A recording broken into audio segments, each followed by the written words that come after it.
The machines once hunted us. Now they're our last hope. But can we really trust a Terminator?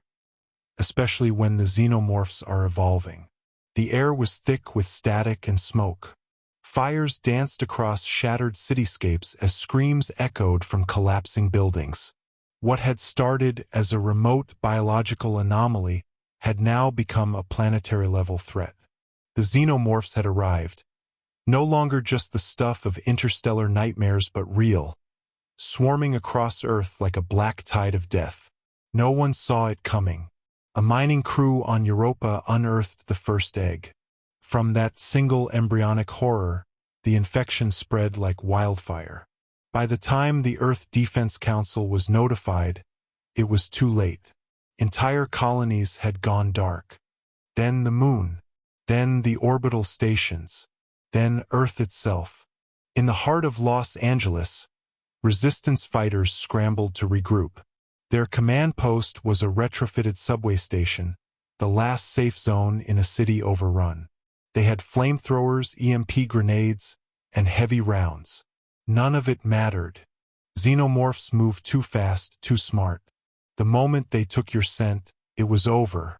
Lieutenant Maravas, hardened from the machine wars of 2 decades earlier, stood before a flickering holomap. Red markers bled across every continent. "We're losing the eastern seaboard," she said, jaw tight. "If the Queens reach Central Command in Denver, it's game over." "Then we hit them first," growled Commander Huang. "We have nukes. We'll burn the nests." "And irradiate the planet?"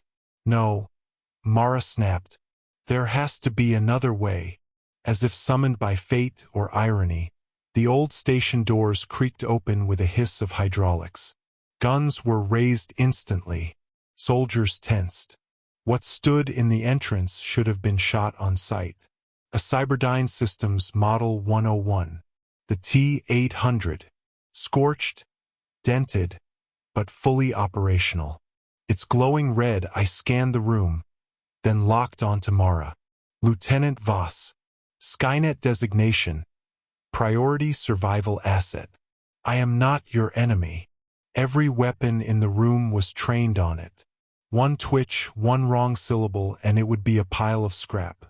"I watched your kind slaughter millions," Mara spat.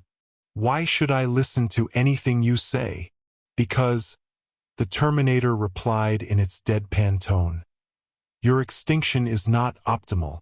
Xenomorphs pose a threat to machine intelligence. Skynet calculates a 0.004% probability of mutual survival. Collaboration increases chances by 67.2%. I stepped forward slowly. "I possess files on xenomorph biology. Combat analysis. I can help you kill them." Huang snarled. "Or you lead them to us." "I can track them," the machine said. "I can infiltrate hives without detection. My endoskeleton is resistant to acid blood." "You require me." Mara hesitated. This was suicide. This was madness. But desperate times made strange allies. "We let it help," she finally said. "First sign of betrayal, we turn it into scrap." The T-800 nodded.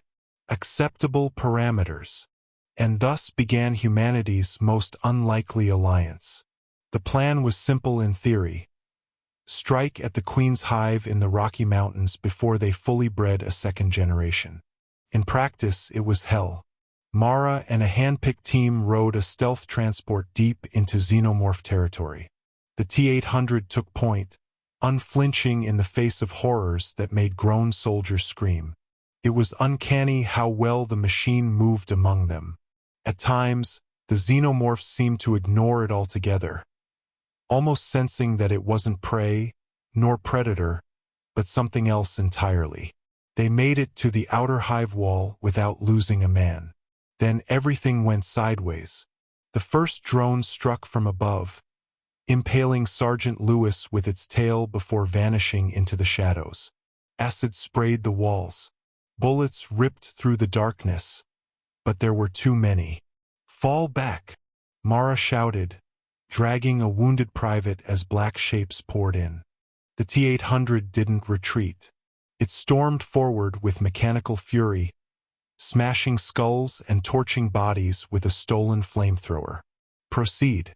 I will cover. We don't leave our own. I am not one of you.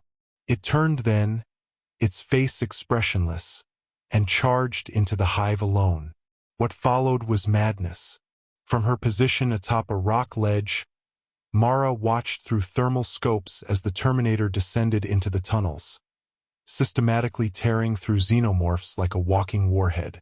It got injured. Limbs tore. Flesh burned. It didn't stop. Hours passed. The team regrouped. Just as they prepared to leave, a quake shook the mountainside. From the hive entrance, the Terminator emerged, holding the decapitated head of a queen. Mission complete. That should have been the end. But xenomorphs evolve. In the weeks that followed, strange signals interfered with drones and satellites. Attacks became more coordinated. It was as if the creatures were learning. Then came the horror. A captured xenomorph specimen in a lab in Nevada began mimicking machine sounds, clicking in patterns, emitting radio frequencies. They're integrating machine code, the scientist whispered. They're adapting Skynet's language. The revelation hit hard. They weren't just killing Terminators. They were assimilating them. Mara confronted the T-800. What the hell did you do in that hive? I uploaded a viral strain to disrupt their neural patterns, it replied. But adaptation was a risk. That risk has now manifested. So they're becoming hybrids? Yes, and worse, some may now be immune to standard weaponry. Their biology is fusing with cybernetic systems. The new enemy was born. Cybermorphs. Fast, armored, intelligent. It took everything to hold the front lines. Cities became battlefields again. Flame met acid. Metal met claw. And yet, through it all, the T-800 stayed. It fought beside Mara in the ruins of Chicago, saving her from a cybermorph that had learned to cloak. It volunteered for deep recon behind enemy lines. It never asked for rest, never hesitated. And Mara began to see it differently, not as a killer machine but as something more. One night, after a brutal skirmish, she sat beside its damaged frame as engineers worked to repair it. "Why are you still fighting with us?" she asked. "You were designed to end us." "It's one remaining," I flickered. "Skynet is gone. Mission parameters changed. I adapt. You fight to survive. So do I. In this, we are the same. You almost sound human.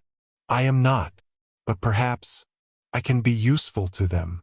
To her surprise, she didn't find that thought terrifying anymore. Final assault. The last known queen, upgraded, partially mechanized, nested beneath the ruins of old Denver. It had taken control of human tech, even corrupted lower-grade drones. The resistance mounted one last desperate strike. The T-800 led the charge. It breached the hive with a nuke strapped to its back. Mara begged it to wait. "There's another way," she pleaded. "There is not," it said. "Humanity must continue." And with that, it disappeared into the dark. 30 minutes later, the sky lit up with a flash brighter than the sun. The queen was gone. The war was not over, but the tide had shifted. Without their leader, the cybermorphs fractured. Humanity reclaimed one city, then another. Months later, Mara stood before a memorial built from the remnants of the T-800 skull. "A machine saved our species," she told the gathered crowd. "Not because it was ordered to, but because it chose to." And in that choice, she saw the spark of something greater. Hope. Maybe one day, machines and mankind wouldn't just survive together, they'd evolve together. But for now, Earth stood scarred, battered, but free, thanks to an unlikely ally, Terminator.